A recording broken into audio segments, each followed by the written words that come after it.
அனைவருக்குமே வணக்கம். சற்று முன் கிடைத்திருக்கக்கூடிய ஒரு மிக மிக முக்கியமான செய்தி ஒன்று வெளியாகியுள்ளது. சற்று முன் உதயநிதி ஸ்டாலின் மீது வழக்கு பதிவு செய்த ஆளுநர், நீதிமன்றம் அதிரடி, இது மாதிரி செய்திகள் வெளியாயிருக்கு.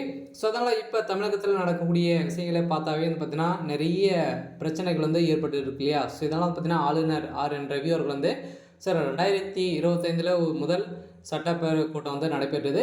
இதில் பார்த்தீங்கன்னா திமுகவினர் ஆளுநரை எதிர்த்து ஸோ அவரை தரைக்குறைவாகவும் பேசி அவருக்கு எதிராக போராட்டங்களும் நடத்தியிருந்தாங்க. ஸோ இந்த போராட்டத்தின் அடிப்படையில் உதயநிதி ஸ்டாலின் அவர்கள் பார்த்தீங்கன்னா இவர் தரைக்குறைவாக பேசிய சம்பவத்தினால ஏற்கனவே உதயநிதி ஸ்டாலின் அவர்கள் ஏற்கனவே ஆளுநர் பார்த்தீங்கன்னா தரைக்குறைவாக பேசியிருக்காரு. ஸோ இதை தொடர்ந்து தான் ஸோ இப்போ மீது பார்த்தீங்கன்னா ஏற்கனவே 2025 நடந்த சம்பவமும் இதே மாதிரி தான் இருந்திருக்கு. தொடர்ந்து திமுக ஸோ ஆளுநரை பார்த்தீங்கன்னா ஒழிக்கிறதுக்காக மட்டுமே பார்த்தீங்கன்னா செயல்பட்டு வராங்க அப்படின்ற மாதிரி பார்த்தீங்கன்னா இப்போ உதயநிதி மீது ஆளுநர் அதிரடியாக வழக்கு பதிவு செய்திருக்கக்கூடிய சூழ்நிலையில் பார்த்தீங்கன்னா ஏற்கனவே அண்ணாமலை பல்கலைக்கழகத்தில் நடந்த சம்பவங்களின் அடிப்படையில் பார்த்தீங்கன்னா இப்போ உதயநிதி ஒரு மிகப்பெரிய சிக்கலில் தான் இருக்கார். ஸோ இதை தொடர்ந்து தான் இப்போ பார்த்தீங்கன்னா இப்போ அண்ணாமலை பல்கலைக்கழகத்தில் நடந்த விஷயத்தில் இவர் சிக்கி இருக்கக்கூடிய நிலையில் ஸோ ஆளுநர் செய்த சம்பவத்தினால இப்போ அதிரடியாக ஸோ நீதிமன்றத்தில் வழக்கு பதிவு செய்து இப்போ அதிரடியாக உதயநிதி மீது வழக்கு பதிவு செய்த சம்பவம் தான் இப்போ பெரும் அதிர்ச்சியை ஏற்படுத்தியிருக்கு. ஸோ அதனால் இதில் சம்மந்தப்பட்ட அனைவருமே கைது செய்யப்படுவார்கள் அப்படின்ற மாதிரி ஏற்கனவே சொல்லி வந்திருந்த நிலையில் உதயநிதி ஸ்டாலின் அவர்களே சொல்லியிருந்தார்.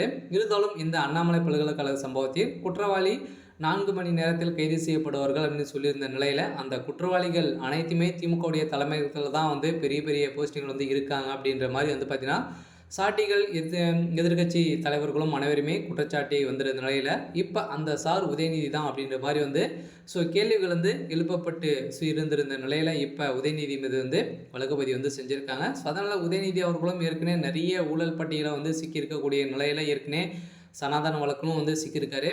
இதனால் ஒட்டுமொத்தமாக இவர் மீது நிறைய வழக்கு பதிவுகள் செய்திருக்கக்கூடிய நிலையில் இப்போ ஆளுநர் RN ரவி அவர்கள் எதற்காக உதயநிதி மீது வழக்கு பதிவு செஞ்சுருக்காங்க அப்படின்னு பார்த்தீங்கன்னா இப்போ நடந்த சம்பவத்தில் பார்த்தீங்கன்னா உதயநிதி மீது பார்த்தீங்கன்னா ஆளுநர் அவர்களை தரைக்குறைவாக பேசியிருக்காரு. ஸோ அவர் பார்த்தீங்கன்னா எந்த ஒரு வேலைக்கும் வருவார் போவார், அவர் உட்காருவார், எந்த ஒரு செயலும் செய்ய மாட்டார் அப்படின்ற மாதிரி பார்த்தீங்கன்னா உதயநிதி ஸ்டாலின் அவர்கள் குற்றச்சாட்டி ஸோ வந்திருந்த ஸோ நிலையில் தான் பார்த்தீங்கன்னா இப்போ அதிரடியாக உதயநிதி மீது வழக்கு பதிவு செஞ்சுருக்காங்க. அதனால் உதயநிதி திமுகவுடைய தலைமையகத்துக்கு பெரும் அதிர்ச்சி அளிக்கக்கூடிய சம்பவங்களாக தான் நடந்திருக்கு. இருந்தாலும் திமுகவில் உட்கட்சிக்குள்ளே ஒரு மிகப்பெரிய பிரச்சனைகள் இருந்து வருது இல்லையா. இப்போ துரைமுருகன் அவர்களும் இந்த ரைடில் சிக்கியிருக்காரு. ஸோ அந்த ரைடியை பொறுத்து பார்த்தீங்கன்னா ஸோ திமுகவில் இருக்கக்கூடிய அமைச்சர்களுக்கு ஸோ அனைத்து அமைச்சர்களுக்கும் ரைடுகள் போக போகிறாங்க அப்படின்ற மாதிரி தான் செய்தி வெளியாகி இருந்தாலும் இப்போ உதயநிதி ஸ்டாலின் அவர்கள் அதிரடியாக கைது செய்யப்பட்டு இருக்காரு.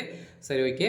ஸோ இன்றைக்கான அப்டேட் இதுதான். ஸோ மறக்காமல் நம்மளுடைய சேனல் சப்ஸ்கிரைப் பண்ணிக்கோங்க. தேங்க்யூ.